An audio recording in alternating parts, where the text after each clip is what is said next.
মহাবিপর্যয়ের মুখে পড়েছে পরাশক্তি চীন। আমেরিকার সাথে টেক্কা দিতে বেজিং যে ভয়ঙ্কর পঞ্চম প্রজন্মের স্টিলথ যুদ্ধবিমান চেংদু J-20 তৈরি করেছিল তা নিয়ে এখন স্বয়ং শি জিনপিং এর কপালে চিন্তার ভাঁজ। হঠাৎ করে বেজিং এর এমন এক গোপন দুর্বলতা ফাঁস হয়ে গেছে, যা আমেরিকার পেন্টাগনকে স্বস্তির নিঃশ্বাস ফেলার সুযোগ করে দিচ্ছে। কিন্তু কি সেই সংকট? কেন হাজার হাজার কোটি টাকা খরচ করে বানানো মাইটি ড্রাগন এখন চীনের জন্য মাথা ব্যথার কারণ হয়ে দাঁড়ালো? জানতে ভিডিওটি শেষ পর্যন্ত দেখুন। বিগত 2 দশকে বেজিং যে বিমান শিল্পে এক অভাবনীয় বিপ্লব ঘটিয়েছে তা অস্বীকার করার উপায় নেই। মার্কিন বিমান বাহিনীর একচ্ছত্র আধিপত্যকে চূর্ণ করতে চীন রাতারাতি গড়ে তুলেছে বিশ্বের অন্যতম বৃহৎ এবং আধুনিক বিমান বাহিনী। তাদের সবচেয়ে বড় অহংকার হলো পঞ্চম প্রজন্মের স্টিলথ ফাইটার জেট চেংদু J-20। চীন অত্যন্ত দ্রুত গতিতে শত শত J-20 বিমান তৈরি করে চলেছে। শুধু তাই নয়, ক্রমাগত আপডেটের মাধ্যমে এই বিমানে যুক্ত করা হয়েছে বিশ্বের সবচেয়ে আধুনিক সেন্সর, উন্নত এভিওনিক্স, বিধ্বংসী শক্তিশালী ইঞ্জিন এবং লেটেস্ট নেটওয়ার্কিং প্রযুক্তি, যা মুহূর্তের মধ্যে শত্রু শিবিরে রাডারকে ফাঁকি দিয়ে নিখুঁত হামলা চালাতে সক্ষম।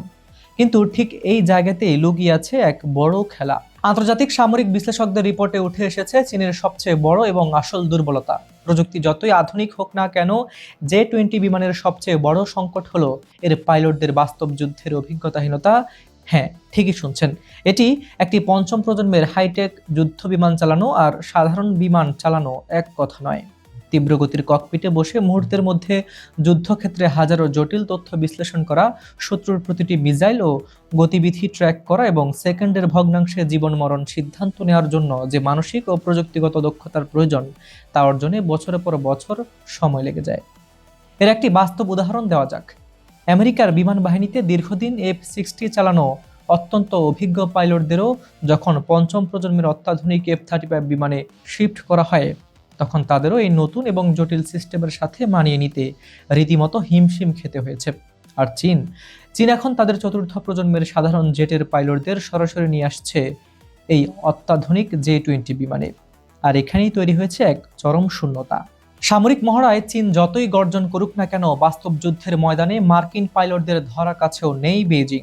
আমেরিকার বিমান বাহিনীর রয়েছে ইরাক, আফগানিস্তান, সিরিয়া, কসাভো এবং লিবিয়ার মতো ভয়ঙ্কর সব যুদ্ধক্ষেত্রে দশকের পর দশক ধরে লড়াই করার বাস্তব অভিজ্ঞতা। এই যুদ্ধের ময়দান থেকে পাওয়া চরম শিক্ষা ও কৌশল তারা তাদের নতুন প্রজন্মের পাইলটদের প্রশিক্ষণে হুবহু কাজে লাগায়। অপরদিকে চীনের বিমান বাহিনী আধুনিক যুগের কোনো বড় আকাশ যুদ্ধে অংশ নেয়নি। চীন নিয়মিত বিশাল সামরিক মহড়া দিলেও বিশ্লেষকরা বলছেন, মহড়া আর বাস্তব যুদ্ধের আকাশ পাতাল তফাৎ। যুদ্ধের ময়দানে যে মানসিক চাপ, মৃত্যুর ভয় এবং চরম অনিশ্চয়তা, তা কোনো কৃত্রিম মহড়া দিয়ে কখনোই পূরণ করা সম্ভব নয়। তবে বেজিং কিন্তু হাত গুটিয়ে বসে নেই। এই তীব্র অভিজ্ঞতা ও প্রশিক্ষকের ঘাটতি মেটাতে চীন এখন এক গোপন ও চতুর চাল চলেছে।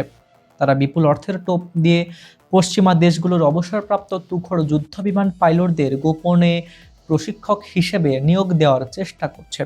সামরিক বিশেষজ্ঞরা সতর্ক করে দিয়ে বলেছেন, চীনের এই দুর্বলতা কিন্তু স্থায়ী নয়।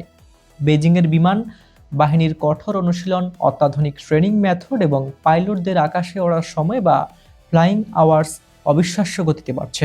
পশ্চিমা পাইলটদের অভিজ্ঞতা চুরি করে এবং নিজেদের কঠোর সাধনায় চীন খুব দ্রুতই তাদের পাইলটদের অতি দক্ষ করে গড়ে তুলতে সক্ষম হবে। তখন কি আমেরিকা পারবে চীনের এই মাইটি ড্রাগনকে থামাতে? আপনাদের কি মনে হয়? কমেন্ট করে অবশ্যই জানান।